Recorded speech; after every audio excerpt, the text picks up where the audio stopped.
கனவு காணுங்கள். இந்த வார்த்தையை கேட்ட உடனே நம்ம நினைவுக்கு வருவது நம் முன்னாள் குடியரசுத் தலைவரும் இளைஞர்களின் நம்பிக்கையுமான ஏபிஜே அப்துல் கலாம் ஐயா அவர்கள். அவர்கிட்ட போய் கேட்டாங்க, நீங்கள் ஓய்வு பெற்றுட்டீங்க, ஓய்வு எடுக்கலாம், அதை விட்டுட்டு நீங்கள் ஏன் பள்ளிகளுக்கு சென்று பேசுகிறீர்கள் அப்படின்னு கேட்குறாங்க. அதுவும் குறிப்பாக இளம் மாணவர்கிட்ட ஏன் பேசுகிறீங்கன்னு கேட்குறாரு. அதற்கு அப்துல் கலாம் ஐயா சொல்கிறாரு, இளம் மாணவர்களிடையே நிறைய சக்தி இருக்குது, அந்த சக்தியை நாம் வீணடிக்கக்கூடாது. நம் இந்தியாவின் எதிர்காலம் இளைஞர்கள் கையில் இருக்குது. குறிப்பாக பள்ளி மாணவர்கள்கிட்ட நாம் கனவை விதைத்தோம் என்றால் நிச்சயமாக அவர்கள் வாழ்க்கையில் மிகப்பெரிய ஆளாகுவாங்க. அப்படி மிகப்பெரிய ஆளானாங்கன்னா நிச்சயமாக இந்தியா ஒரு வல்லரசு நாடாக அமையும். இளைஞர்களுக்கோ அல்லது மாணவர்களுக்கோ தன்னுடைய லட்சியம் என்ன, கனவு என்ன என்பதை ஒரு சரியாக வரையறுத்து கூற முடியல. அதற்கான காரணம் இப்படிப்பட்ட சிந்தனைகளை விதைக்கக்கூடிய மனிதர்களின் மத்தியில் நாம் இன்று இல்லை. நாம் செய்த புண்ணியம் இந்த மனிதனை கண்ணால் கண்டோம், அவர் விதைத்த விதைகளாக நாம் வளர்ந்திருக்கிறோம். ஆனால் இன்றைய இளைஞர்களுக்கு இந்த கருத்தை கொண்டு போகணும் இல்லையா? அதற்காகத்தான் இந்த சிறு முயற்சி. இன்றைய இளைஞர்களுக்கு கனவுகள் ஏன் முக்கியம் அப்படின்றதுக்கு ஒரு சிறிய உண்மை கதையை சொல்ல விரும்புகிறேன். இந்த கதை தொடங்கும் இடம் அமெரிக்கா.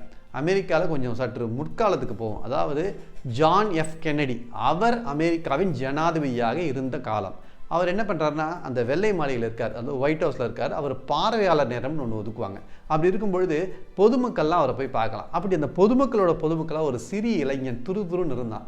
அவனை பார்த்துட்டு ஜான் எஃப் கென்னடி கேட்டார், மை குட் பாய், என்ன உன்னுடைய லட்சியம் அப்படின்னு கேட்குறாரு. அதற்கு அந்த இளைஞன் சொன்னார், நீங்கள் இருக்கீங்க இல்லையா, அந்த இடத்துல நான் நாளைக்கு இருக்கணும் அப்படின்றது. உடனே ஜான் எஃப் கென்னடி கேட்குறாரு, என்னப்பா புரியல, இன்னும் கொஞ்சம் தெளிவாக சொல்லுன்றார். அதற்கு அந்த இளைஞன் சிரிச்சுக்கிட்டே சொன்னான், எனக்கு இந்த அமெரிக்காவின் ஜனாதிபதியாக மாற வேண்டும், நாளை நான் இந்த வெள்ளை மாளிகையில் குடிபுக வேண்டும் அப்படின்றார். இதை கேட்டவுடனே ஜான் எஃப் கென்னடி புன்முறுவல் பூத்தார். நிச்சயமாக நடக்கும் சொல்லி வெரி குட் சொல்லிட்டு அவர் அந்த இடத்தோடு நகர்த்தார். சொல்லிட்டு கிளம்பிட்டார். என்ன ஆச்சரியன்னு பார்த்தீங்கன்னா, அந்த சொன்ன இளைஞன் ஒரு நாள் அந்த வெள்ளை மாளிகையில் குடியேறினான் ஜனாதிபதியாக. அவன்தான் பில் கிளின்டன்.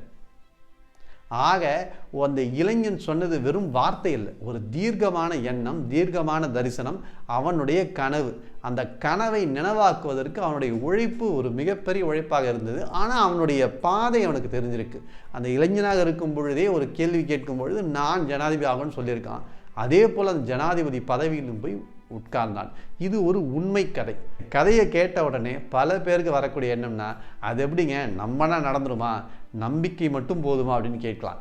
நிச்சயமாக நம்பிக்கை என்பதுதான் முதல் படி. அந்த முதல் படி எடுத்து வச்சிட்டோன்னா மீதி இருக்க படியெல்லாம் சுலபமாக அமையும். அதாவது நம்பிக்கையின் பேரில் நாம் உழைப்பை செலுத்துவோம். அந்த உழைப்பை செலுத்திய பிறகு நிச்சயமாக நமக்கு வெற்றி கிடைக்கப் போகிறது. ஆக நம்பினால் நடக்கும் என்பதை நாம் நிச்சயமாக உறுதியாக எண்ணத்தில் கொண்டால் நிச்சயமாக நம் லட்சியங்களில் வெற்றி பெறலாம். இப்போது இதை அப்துல் கலாம் அழகாக இதை பதிவு செஞ்சுருப்பார். அதாவது இந்த கனவு காணுங்கள்னு சொன்னார் இல்லையா, அதுக்கு ஒரு மிகப்பெரிய அழகான ஒரு வரிகளை 3 வரிகளை கொடுத்துருக்காரு. அதாவது கனவுகளை கண்டால் எண்ணங்கள் உருவாகும், எண்ணங்கள் உருவானால் செயல்கள் உருவாகும், செயல்கள் உருவானால் வெற்றி கிடைக்கும். ஒரு வெற்றிக்கு ஒரு ஃபார்முலா, இது ஒரு சூத்திரம் கொடுங்க அப்படின்னா இது அப்துல் கலாம் கொடுத்த அழகான சூத்திரம். உங்கள் மனதில் பதிய வேண்டும் என்பதற்காக மறுபடியும் சொல்கிறேன். கனவு கண்டால் எண்ணங்கள் உருவாகும், எண்ணங்கள் உருவானால் செயல்கள் உருவாகும், செயல்கள் உருவானால் வெற்றி கிடைக்கும். ஆக வெற்றி கிடைக்க வேண்டும் என்றால் முதல் அடிப்படை தகுதி கனவு காண்பது. இதே செய்தியைத்தான் திருவள்ளுவர் வேறு விதமாக குறிப்பிட்டிருக்கார். அனைவருக்கும் தெரிந்த திருக்குறள் தான்.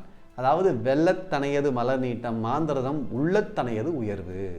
அதாவது ஒரு குளம் இருக்குது, அதில் தாமரை மலர் இருக்குது, அதோடைய உயரம் என்ன அப்படின்னு கேட்டிங்கன்னா, அந்த குளத்தின் அந்த நீர் எவ்வளவு உயர்ந்திருக்கோ அந்த உயரம் தான் அந்த தாமரை மலருடைய உயரம் அப்படின்னு சொல்லுவோம். அதே போல் தான் ஒரு மனிதன் எப்படி எந்த அளவுக்கு உயர்ந்திருக்கான்னா அவனுடைய மனதின் உயரம் தான். அதாவது அவன் எந்த அளவிற்கு அவன் மனதை தயார்படுத்தி கொண்டுள்ளான், எந்த அளவிற்கு அவன் உயர்ந்துள்ளான், மனதளவில் எப்படிப்பட்ட ஒரு உயர்ந்த லட்சியத்தை கொண்டுள்ளான், அதை பொறுத்துத்தான் அவனின் உயரமும் இருக்கின்றன. ஆக நாம் உள்ளத்தால் உயர்ந்த மனிதர்களாக மாற வேண்டும் என்றால் நிச்சயமாக நாம் கனவு காணும் பழக்கத்தை ஏற்படுத்திக் கொள்ள வேண்டும்.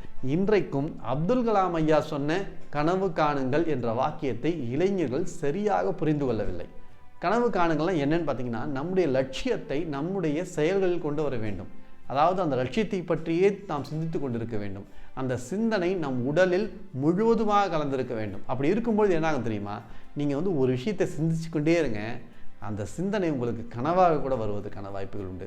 அப்படி வந்துச்சு அப்படின்னா நிச்சயமாக உங்களுடைய உடம்பு, நாடி, நரம்பு அனைத்திலும் அந்த எண்ணங்கள் இருக்குன்னு அர்த்தம். அப்படி அந்த எண்ணங்கள் இருக்கும் பொழுது நிச்சயமாக அதற்கான உழைப்பை நீங்கள் செலுத்துவீர்கள்.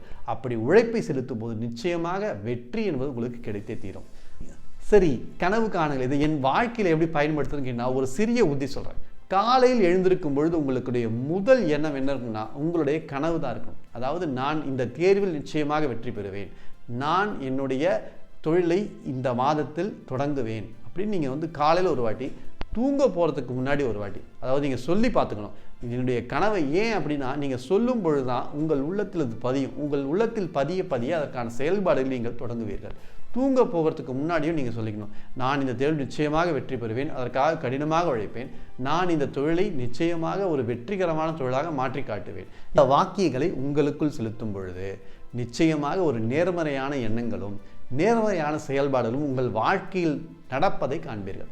அருமையான காணொளிகளுக்கு கார்த்திக் குமரன் இம்ப்ரெஷன் சேனலை சப்ஸ்கிரைப் செய்யுங்கள். உங்களுடைய கருத்துக்களை கீழே பதிவு செய்யுங்கள். இதை மற்றவர்களுக்கு பகிர்ந்து கொள்வதற்கு சிறிதும் தயங்காதீர்கள். நிச்சயமாக இந்த செய்தி அனைவருக்கும் சென்று சேர வேண்டும். மீண்டும் உங்களை சந்திக்கிறேன். நன்றி, வணக்கம்.